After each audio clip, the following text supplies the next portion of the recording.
compañeros, bienvenidos a una nueva transmisión más. Es un placer estar nuevamente con ustedes.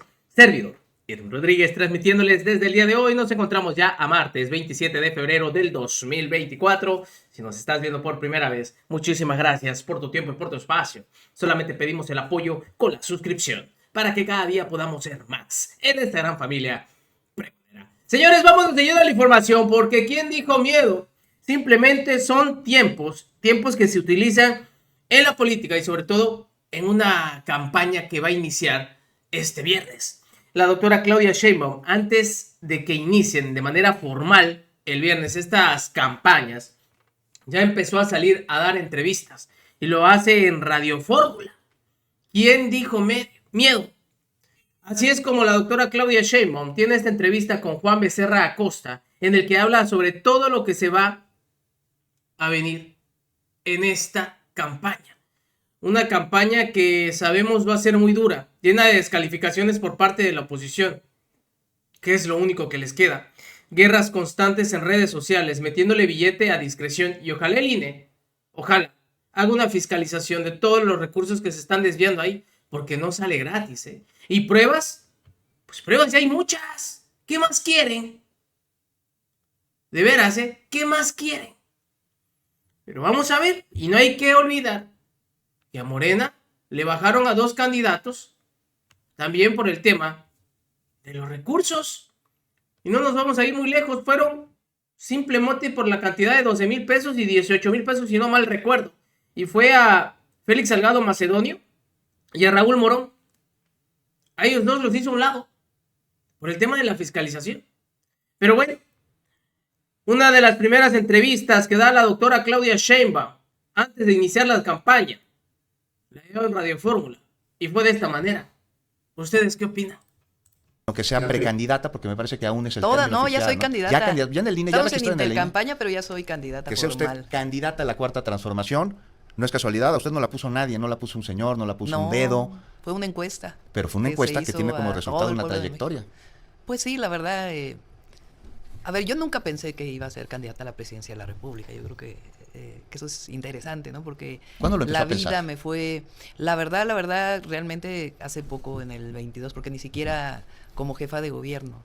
Cuando el presidente nos nombró en una mañanera a Marcelo Ebrard, a Ricardo Monreal, a Adán Augusto después, ahí me cayó el 20 de que era una posibilidad. O sea, antes ni siquiera como jefa de gobierno yo estaba pensando en esa posibilidad.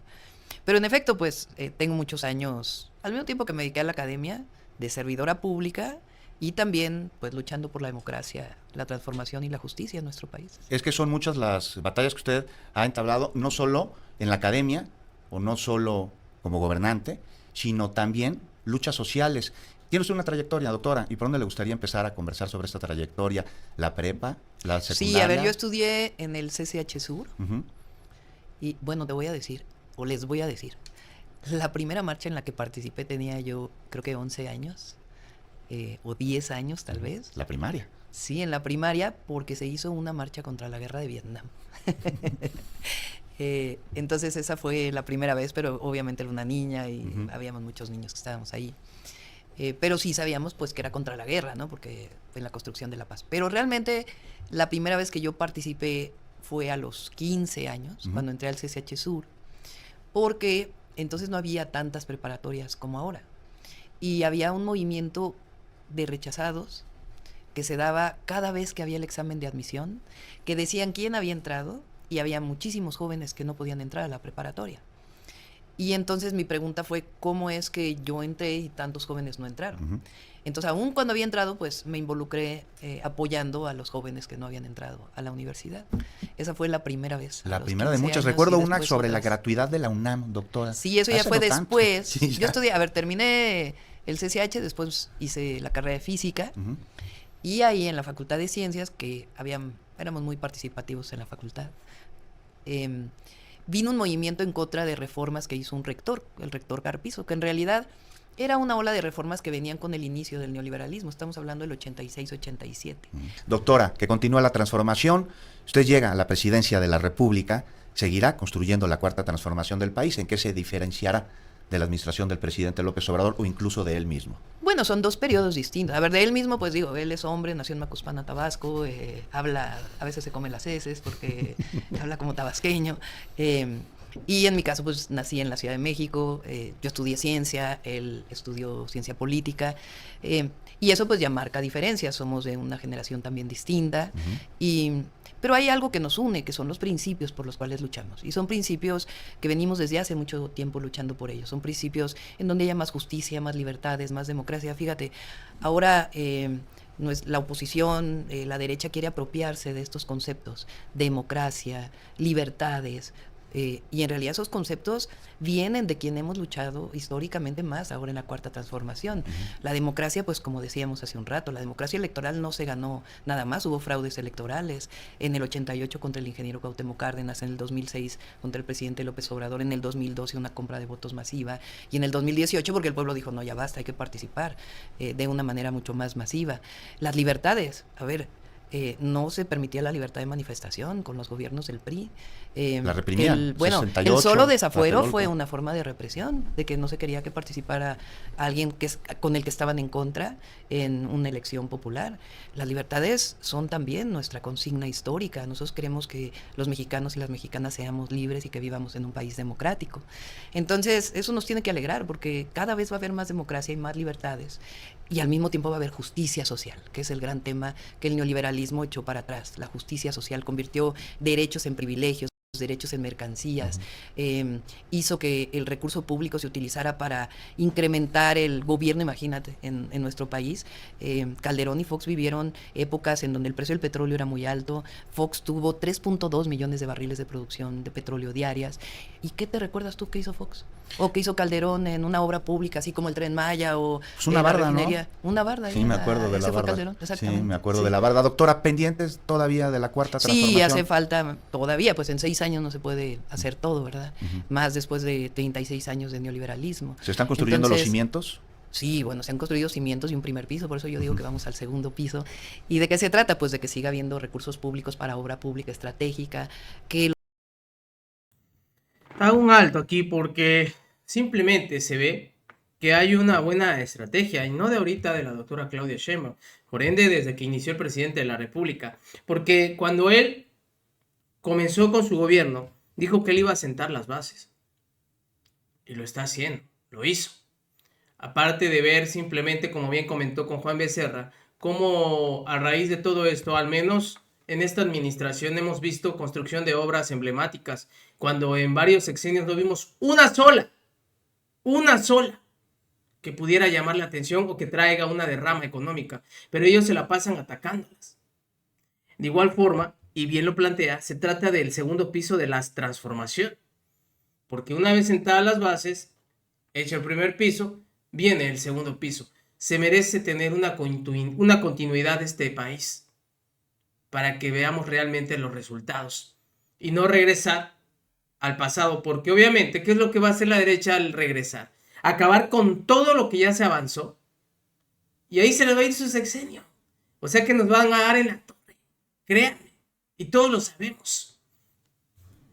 Que los programas sociales permanezcan, que profundicemos más en el derecho a la educación, en el derecho a la salud, y en la seguridad, que haya todavía más seguridad en nuestro país. La seguridad es un tema, perdón, sí. Doctora, la seguridad, bueno, pues usted cuando gobernó la Ciudad de México disminuyó los índices delictivos pues en un 50%, me parece. El homicidio en 50% y los delitos de alto impacto en casi 60%. ¿Y la percepción de inseguridad también disminuyó? La percepción de inseguridad, fíjense, en 2017, finales del 2017, principios del 18, en la encuesta que se llama ENSU, que es la encuesta nacional de seguridad urbana, en el 2018, 98% de las personas creían que vivían en una ciudad insegura aquí en la Ciudad de México. Por cierto, a nivel nacional ese número era como de 78%. Ahora, y yo le quiero preguntar, doctora, perdón, si esta estrategia se puede replicar en la República, en regresando la ciudad, de una pausa, porque son las 6 de la tarde con 38 minutos. Gracias por continuar con nosotros aquí en Fórmula Noticias, y gracias a la doctora Claudia Sheinbaum por continuar también con nosotros. Doctora, nos cayó el corte. Una disculpa, pero no hay problema. Seguimos conversando. Le preguntaba si la estrategia de seguridad que se implementó en la capital del país, que es una estrategia compleja, pública, en la que intervienen muchas dependencias y además una estrategia humanista, ¿se puede replicar en el resto de la República y de ser así se esperarían los mismos resultados? Sí, a ver, nada más me quedo con el número porque dije que en 2018 98% de las personas pensaban que vivían en una ciudad insegura y ahora este número se redujo a cerca de 53%. Todavía pues es la mitad de la población, pero redujimos en alrededor de casi el 50%. Así es, un 45%. Sí, entonces, ¿qué fue lo que hicimos en la ciudad? Yo siempre digo que es una estrategia de 4 ejes. La primera, atención a las causas. Se minimiza mucho la atención a las causas y no hay mejor manera de atender la inseguridad que atender a los jóvenes, que darles, y yo no digo oportunidades, es acceso a derechos, porque es derecho de un joven la educación, es derecho de un joven el empleo, es derecho de un joven a divertirse. Esos son derechos, no son la oportunidad de poder estudiar. Entonces, nosotros aquí hicimos varios programas, además de Jóvenes Construyendo el Futuro, en donde sacamos a cerca de 11,000 jóvenes de la delincuencia. Hay un programa que se llama Jóvenes Unen al Barrio, en donde se le da 3,000 pesos mensuales, pero los incorporamos a actividades deportivas, culturales, con tutores que son, entonces eran pues los servidores públicos del gobierno, no es que hubiera alguien que se contrataba, sino que te tocaba coordinar a una persona. Lo segundo fue Más y Mejor Policía, le llamé. Aumentamos en 54% el salario de la policía, mejoramos su uniforme, algo que parece menor, pero que dignifica el trabajo de una policía o de un policía, cambió la manera de preparar a las policías, y luego inteligencia y investigación, porque se usa mucho ahora el tema de la tecnología, ¿no? Nosotros sí aumentamos de 14,000 a 75,000 cámaras, pero no hubiera sido importante eso si no hubiera estado acompañado de la capacidad para la policía de hacer inteligencia y investigación. Mira, voy a tomar 2 minutos. Cuando en nuestro sistema penal acusatorio, para quien nos escucha, si alguien vivió un robo, por ejemplo, y no llega la policía en el instante, al otro día el policía, aunque le diga a uno, esa persona me robó, no lo puede detener. Tiene que haber una orden de aprehensión. Para que haya una orden de aprehensión, la fiscalía tiene que hacer carpetas de investigación con pruebas. Y para que haya carpetas de investigación con pruebas, pues tiene que haber inteligencia y investigación. Entonces, lo que logramos nosotros es que en la policía hubiera un área importante de inteligencia e investigación vinculada con los policías y a su vez en coordinación con la Fiscalía General de Justicia de la ciudad. Mayor facultad a la policía. Es. Y además, la coordinación con la Guardia Nacional, con la Sedena, con la Marina, con la Secretaría de Seguridad Pública Federal, y eso logró pues estos resultados. Y sí se puede llevar a nivel nacional con las características de cada una de las entidades, pero además pues tenemos la Guardia Nacional, que hay que fortalecer, consolidarla, que tenga su área de inteligencia y investigación, que sean primeros respondientes. Tenemos una estrategia también a nivel nacional que tiene que ver con lo que se hace ahora de atención a las causas y al mismo tiempo fortalecer esta parte de coordinación con la Fiscalía para, pues, no importa cuál es la razón de por qué hubo un robo con violencia, un homicidio, finalmente tiene que disminuir la impunidad. Y mientras se atienden las causas, que lleva a su tiempo atender la comisión del delito que se está llevando a cabo en la actualidad, como se hizo en la capital del país. Me dice que sí es replicable. Claro que en es replicable. El resto de la República. Doctora, en otro tema que además desde nuestros días, fíjese que hice un apunte de Francis Bacon, porque dice en una obra que usted me imagino debe conocer como científica, que se llama De la dignidad y el crecimiento de la ciencia. Y hay una frase que dice: calumnia con audacia, siempre quedará algo, en una temporada de guerra sucia que se vive en el país, de muchas mentiras, ¿no? De Mira, es una bulos, manera de decirlo infodemia. distinto, ¿no? Como lo dice el presidente, de lo que no mancha tizna, ¿no? Exactamente. ¿Es necesario mentir para competir en una elección? ¿Qué opina, doctora? No. O sea, a ver, la guerra sucia yo creo que es parte de alguien que odia, que es su proyecto de nación. A ver, quien hace una guerra sucia, ¿qué le propone al país? Odio, ¿Sí? Le propone descalificaciones, le propone mentiras. En cambio, si haces una campaña que tiene que ver con campaña de propuestas y de los avances que ha tenido México, que por más que digan que no es verdad, hay muchísimos avances en nuestro país. Pues ve la situación económica, vean la situación económica Hoy que hay se en dieron México. a conocer datos del INEGI, increíble, ¿no? Crecimiento de 3.2. Lo dijo hoy la secretaria de Economía mientras hablaban de esta nacionalización de esta empresa de sal, pero habló de lo que significan los números. O sea, de los países de la Organización para la Cooperación y el Desarrollo Económico fuimos de los que más crecimos, de los que menos inflación tenemos, de los que menos desempleo tenemos y al mismo tiempo donde se redujo la pobreza y disminuyó las desigualdades. Bueno, pues ¿funciona el modelo, sí o no? Pues sí, ¿no? Pues ahí están los números, ¿no? Así Eso es. no lo decimos de usted ni yo, sino los propios números. Y sobre esta, pues mentira, esta guerra sucia de la que habló el presidente, de la que estamos platicando con esta frase de Francis Bacon, pues yo le pregunto por qué hay quienes dicen que las encuestas, y es que todas la favorecen, doctora, o todas las series que se publican en diarios de que circulación están nacional, que no es compradas, cierto, que no sirven, que, bueno, están cuchareadas, ¿no? Pues es que creo qué la otra frase. cosa iban a decir. Ahora yo le pregunto a usted sobre estas encuestas. ¿Usted ¿Cómo las toma usted de científica? O sea, ¿se queda con estas encuestas o A hay ver, otros en elementos una que encuesta, tomar en cuenta? primero pues es el entusiasmo de las personas cuando vas por el país, que ya vamos a iniciar de nuevo el recorrido a partir del 1 de marzo. Aprovecho para invitarlos, 1 de marzo, 4 de la tarde, Zócalo de la Ciudad de México, vamos a iniciar nuestra campaña y de ahí nos vamos al recorrido por el país.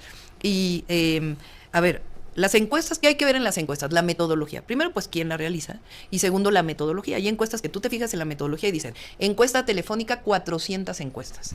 Eso no es representativo del país.